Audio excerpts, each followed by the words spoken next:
numbers. Our chief business correspondent, Christine Romans, is with me, and Douglas Holtz-Eakin, the former director of the CBO, former economic advisor to Senator John McCain. And he also worked in the George W. Bush White House as the chief economist. So let's begin with you, Romans, on the numbers. Good top-line number, a little below expectations. And African-American unemployment is really low. There's some of these nuggets are pretty interesting. So 130,000 net new jobs. I mean, you put that in the context of the last couple of years, and that shows you that there's hiring, but the pace is slowing. It really is. And more recently, that hiring pace has slowed. 3.7% unemployment, that's a good number, a generational low. And what I really like about these numbers, too, about 571,000 people entered the labor market. So they've been hearing about people getting jobs, and they think that now it's time for them to come back into the labor market. Where was the hiring?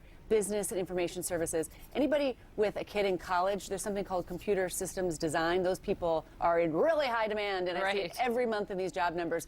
Healthcare, a steady performer in the economy, but there is a tale of two economies here, because making stuff, manufacturing, mining, this part of the economy has stalled lately. And in fact, manufacturing hiring, only about 3,000 there. When I look over the past 12 months, it looks as though manufacturing hiring has really cooled here.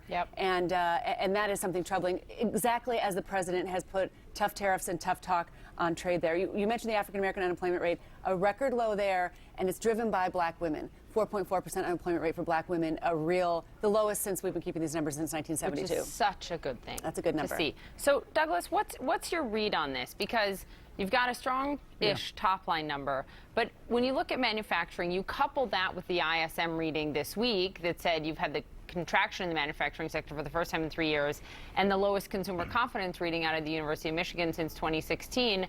Which is it? Which is more telling of the real state of the U.S. economy right now? Well, I think first, just on the report, at this point in the expansion, I think the jobs number itself is less illuminating about how we're doing. There really aren't people to go back to jobs. The unemployment rate's at 3.7%. So success is measured by paying them better. And for production workers, wages were up by 3.5% over last year. That's very good. Or by getting more people to come into the labor force. And we had a big jump in that. So I think this is a very solid report. What's so interesting about it is it really does illuminate the sort of contradictions that are going on out on the ground right now. These are the August data. They show a very strong labor market. They show wages rising, employment opportunities.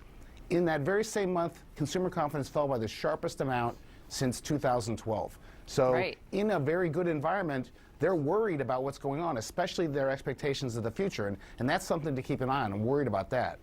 As far as the manufacturing weakness, you can draw a straight line from that to the loss in business confidence and the poor investment climate. So there are some things out there that are negatives, but we're still doing pretty well on the whole. Jim, you have a question too, right?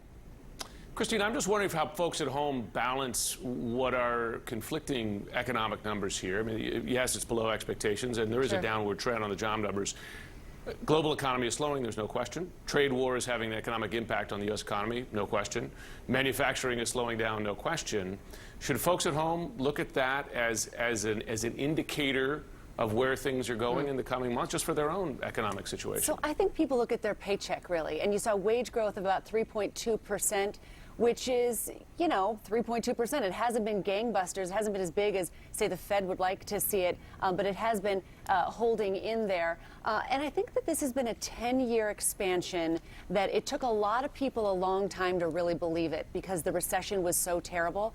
So I think that people have been kind of late to really embracing that the economy was so solid. I will point out, Jim, that 25,000 of these jobs created were temporary census jobs. So that, take those away, and now you're closer to 100,000 net new jobs here. But look, you've had so much hiring for so long. At some point, you're going to be talking about where are we going to get more workers if we keep, adding jobs at this pace. And Doug, not to be all, bad news bears here, but I do want to point out there is this other indicator that a lot of people look at in terms of risk of a recession. That is, what does the New York Fed say? And when you look at the number of people that are predicting a recession over the next 12 months, that ticked up to 38% in August. Of course, you saw the inverted yield curve, so there's a lot of concerns on that front. And then you even heard Michael Steele, who used to run the RNC, say that the economy for this president is everything. And right now, it looks like they're riding, in his words, a rubber ducky into alligator-infested waters. Fair? I think that's a bit strong. I mean, let's put this in perspective. We expected job growth to slow. You can't create 200,000 jobs forever. Right. That number was going to come down. It's inevitable.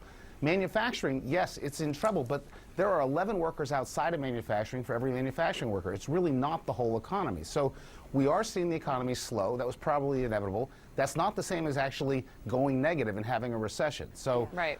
I do think it's important to keep those distinct.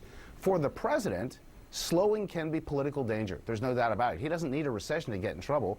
Very slow growth could get him in trouble. So this is an economy that is really at some sort of inflection point. It's got a strong household sector and a weak business sector. They can't stay that way forever. You pray the business sector comes up to the household sector and not the reverse. That's what we have to watch. Yeah. Okay. Thank you.